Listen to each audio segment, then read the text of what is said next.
Básicamente, de lo que vamos a hablar a continuación es principalmente de la relevancia del estudio genético y de la importancia del control y seguimiento en pacientes con distrofias hereditarias retinianas y, sobre todo, bueno, pues, en este contexto, un trabajo que hemos realizado hace muy poquito, lo expusimos el 25 de julio junto con el IOBA, pues acerca de cuál es el estado real del estudio genético en nuestra comunidad, en Castilla y León, cuál es el porcentaje de pacientes que lo tienen hecho y bueno, cuál es la situación actual, que creo que es algo que nos interesa tanto a profesionales como a pacientes. Bueno, como introducción, como ya sabéis, las distrofias hereditarias retinianas son un conjunto de enfermedades que están causadas por mutaciones en genes que codifican a las proteínas que permiten un correcto funcionamiento de las células fotorreceptoras de la retina, y cuando se altera una de estas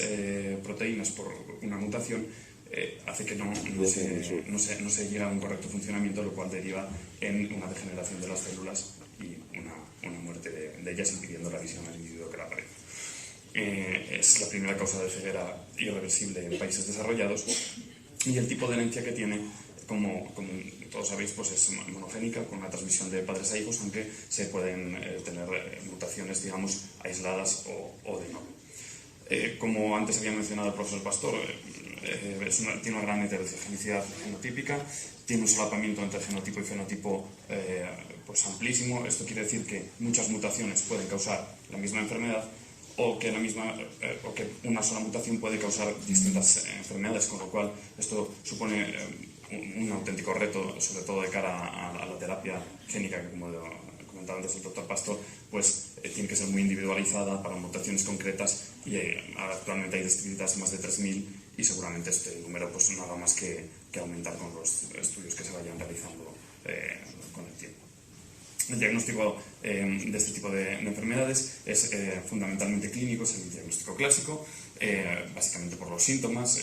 ceguera nocturna, tropiezos, etc. El fondo de ojo, que es el patrón clásico en espículas de hueso, que es el que tenemos aquí y que pues, la mayor parte de los pacientes con, en este caso, retinosis pigmentaria padecen. Y luego, por supuesto, cada vez más el estudio genético, que se está convirtiendo en bueno, pues un pilar, ¿no?, del diagnóstico y del conocimiento de esta patología. La evolución de la enfermedad, como bien sabéis, es la que actualmente pues, no existen tratamientos que curen y reviertan esta posibilidad. Bueno, alguno puede decir, si voy a perder la visión, voy a ir perdiendo visión y no hay cura, ¿para qué puede servir el control y el seguimiento, ¿no? Como por ejemplo pues cuando hacemos las campañas de retinosis o ir periódicamente al oftalmólogo? Bueno, pues yo creo que para mí es fundamental, y yo creo que todos los profesionales que nos dedicamos a esto pues estamos de acuerdo en que es esencial llevar un control periódico del paciente, porque a nosotros nos ayuda mucho a la hora de tener una historia muy detallada del paciente. Cuanto más completa, más información tenemos, mejor nos permite comprender la enfermedad de cada uno de vosotros, y sobre todo pues el control de las complicaciones y el tratamiento precoz de las mismas, pues, ya que sea catarata, los edemas maculares, etcétera, que pues, si son cogidos a tiempo y tratados de manera precoz, siempre va a tener pues, mejor pronóstico que si no lo son. Y una cosa muy importante que muchas veces olvidamos, y es que a nosotros nos aportan mucha información para tener una base de datos para luego poder hacer nuestras investigaciones a nivel clínico. Es decir, por ejemplo, el trabajo que nosotros realizamos en el IOBA, pues lo pudimos hacer gracias a ese seguimiento que se ha hecho de los pacientes, y sobre todo gracias a los pacientes, gracias a vosotros que venís cada 2 años, por ejemplo, a la unidad de retinosis pigmentaria, o en este caso al IOBA. Entonces, ¿cómo hacer este seguimiento? Pues básicamente en Castilla y León tenemos 3 formas, ¿no? Las campañas de retinosis bianuales de cada 2 años, que por cierto os recuerdo que este año en 2020 es cuando vamos a tener la próxima campaña, que empezará en enero, febrero, como es habitual, y a lo largo del primer semestre, o en el oftalmólogo de zona, porque no todo el mundo puede andar viniendo a Valladolid, también se puede hacer las revisiones periódicas, o en un centro de referencia, como en esta comunidad tenemos la suerte de contar con el Instituto de Oftalmología Aplicada. Bueno, pues vamos a entrar un poquito más en materias acerca del estudio genético. Me gustaría explicaros un poco, así a grosso modo, qué es, por qué es importante para vosotros y para nosotros, y bueno, cuál es el estado en Castilla y León de este tema. Básicamente el estudio genético lo que es una prueba que en lo que se analiza es el ADN, buscando la mutación que causa la enfermedad. Básicamente el procedimiento es como un análisis de sangre, se extrae la sangre, se conserva en un medio de conservación concreto y se envía a un laboratorio de genética que tiene que estar aprobado por cada comunidad autónoma. Una vez se envía allí, en ese laboratorio, básicamente lo que hacen es secuenciar esa muestra que nosotros les hemos mandado y la comparan con una muestra normal y analizan cuál es la mutación, qué es lo que cambia, ¿no? con respecto a lo normal. Esto antiguamente es algo que a lo mejor hace 10 años, no más, era una prueba extremadamente cara. Hace 20 años pues se hacían pocos centros y en la mayoría en España básicamente casi no había ninguno, se mandaba al extranjero. Luego ya existen otros centros, pues como por ejemplo en Barcelona o la Fundación Gemelia de Madrid, pero antiguamente se hacían muy poquitos centros. El hecho de mandarlo al extranjero encarecía todavía más la prueba y además es una prueba poco rentable. ¿Por qué? Porque el rendimiento diagnóstico era escaso. Se mandaban y muchos de los pacientes que nosotros mandábamos la prueba era negativo. Bueno, pues hace 6 años, más o menos, o un poquito más, empezaron a cambiar este paradigma un poco con lo que se llamaban las técnicas de secuenciación de nueva generación, que básicamente pues, son técnicas que mejoran muchísimo el rendimiento diagnóstico. Os traigo aquí, por ejemplo, un artículo publicado por unos compañeros de Sevilla, este está publicado en 2016, si no recuerdo mal, en el que bueno, pues, ellos lo que hacen es analizan de 106 pacientes, le hacen estudio genético a todos y aplican estas nuevas técnicas de secuenciación y llegan a un rendimiento diagnóstico próximo al 62,2%. Es decir, ya ahora mismo el rendimiento diagnóstico ha aumentado bastante. Además, en este artículo en concreto se utilizó un chip me parece que fueron 80 genes, y actualmente con lo que trabajan los chips más nuevos son de como 169, es decir que pues, lo que es de esperar es que todavía el rendimiento con los chips más nuevos sea un poquito mayor. ¿Y por qué es importante el estudio genético? Bueno, pues a nosotros lo que nos ayuda básicamente es a identificar correctamente y clasificar a cada paciente. No hay ni uno ni dos, sino hay más pacientes que nos hemos encontrado que está diagnosticado una cosa, se hace el estudio genético y bueno, pues se diagnostica como otra distrofia hereditaria retiniana, porque a veces la clínica se solapa y está incorrectamente clasificado. En diagnósticos dudosos nos puede ayudar también a clasificarlo bien. Por supuesto, el consejo genético fundamental a la hora de tener descendencia o saber qué probabilidad tienen los descendientes si ya se tienen de padecer la enfermedad. Y sobre todo, bueno, pues respecto a las terapias experimentales, tener un conocimiento, digamos, inmediato de quién puede someterse a una terapia experimental y en caso de que se apruebe alguna terapia, pues quién de nuestros pacientes puede optar a ella. Como bien sabéis, las terapias que salen ahora son encaminadas a mantener la visión que se tiene, entonces tener bien identificados a los pacientes y que esos pacientes puedan recibir cuanto antes la terapia es importante. En nuestro país, en España, ¿a quién se le debe hacer el estudio genético? Bueno, pues como está recogido en el Boletín Oficial del Estado desde 2014, bueno, eso lo comentaron los abogados de la asociación mejor que yo después, pero esto lo tenéis en la web de la asociación. En teoría, el diagnóstico genético se debe realizar a todos los pacientes que tengan una enfermedad o trastorno de base genética, también a la hora de los consejos genéticos, y bueno, pues está recogido aquí que se deben derivar a los especialistas pertinentes y hacer la prueba en los centros de referencia que correspondan. ¿Y cómo es el tema en Castilla y León? Bueno, pues en Castilla y León la consulta genética también está recogida en el BOCIL como parte de la cartera de servicios del SACIL, aunque sin embargo no hay un laboratorio de genética para estas enfermedades en la comunidad. Sí que está el IPSAL, bueno, pues es el laboratorio de genética de la comunidad, pero a pesar de que en enero habían comentado que iba a ser el centro donde mandar los estudios genéticos, los últimos que hemos mandado en el Rey Ortega los han mandado fuera, a Madrid y Barcelona, con lo cual pues, no nos volvieron a decir nada y creemos que esto está, todavía no está el Instituto de Salamanca abierto.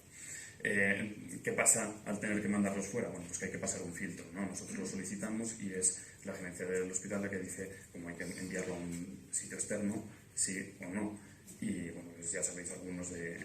por experiencia propia, ¿no? que es difícil y que nos ponen bastantes problemas a la hora de recibirlo. Que es una pues cuestión paradójica porque en otras comunidades autónomas, como por ejemplo el País Vasco,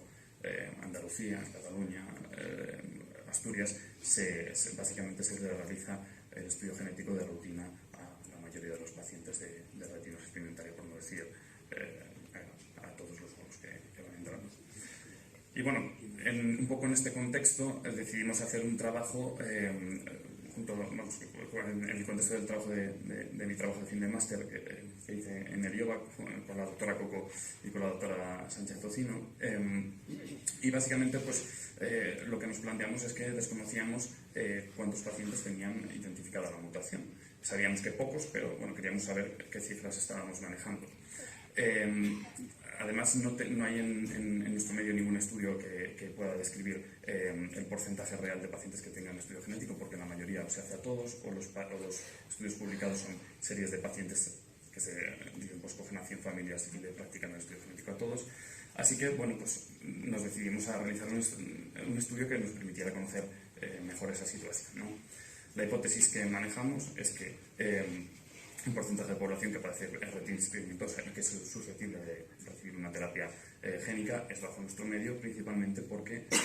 desconocemos en el número de pacientes la mutación que portan.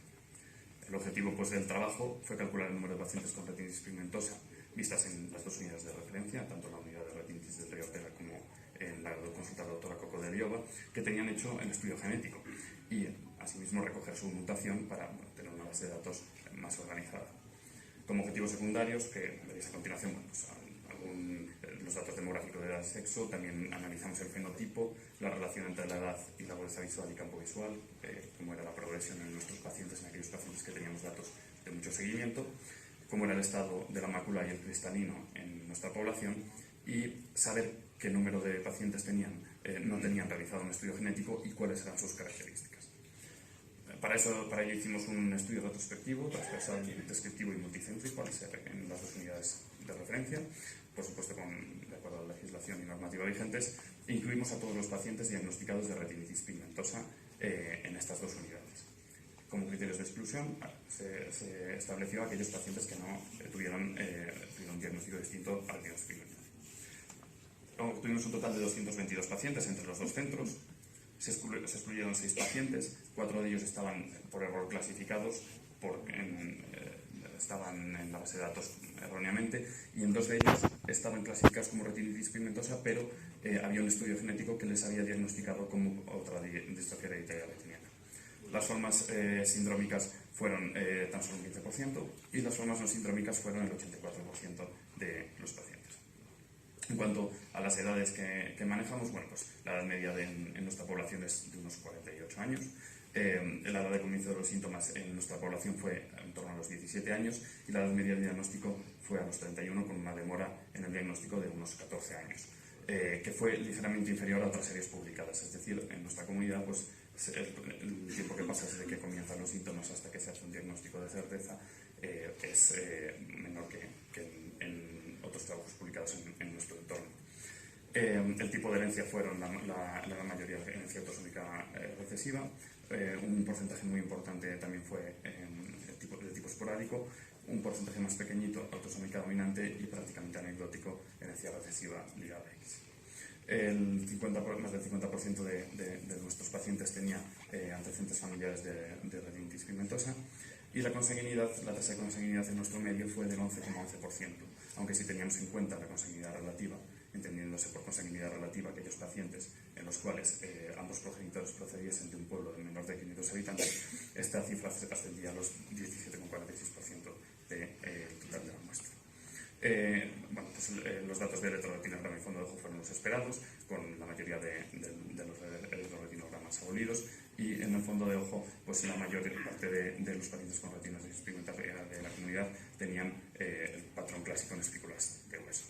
El estado del cristalino, pues el 40% de los pacientes presentaba catarata,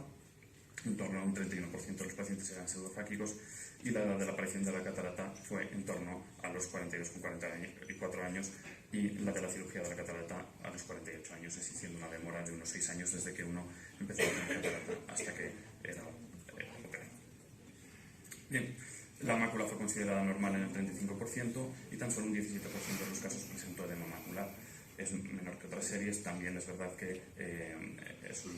la mayoría de los pacientes son pacientes muy seguidos en los cuales se trató el edema macular de manera precoz.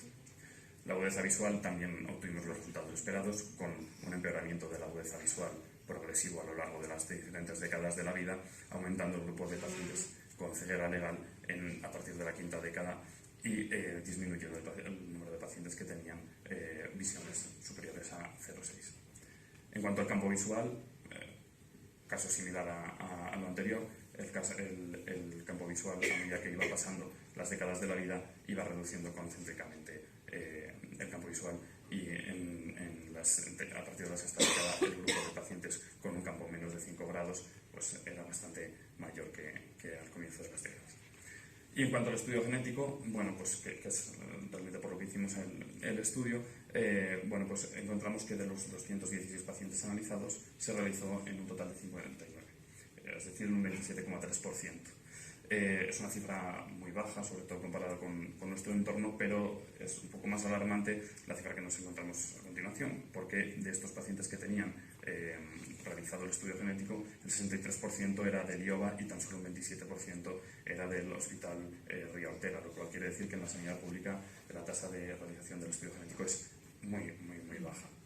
De estos pacientes que tenían realizado estudio genético, era positivo en el 70,69%, y de los estudios negativos hay que tener en cuenta que más de la mitad de los que encontramos eran anteriores a 2004, con lo cual el rendimiento diagnóstico en esa época era extremadamente bajo. Las mutaciones encontradas fueron estas, que pues las tenemos debidamente recogidas, y en los pacientes que no tenían estudio genético, la edad media de estos pacientes era 51 años, y un dato interesante que encontramos fue que en más del 70% presentaron una baja visión moderada o mejor. Es decir, que estos pacientes que no tienen el estudio genético realizado,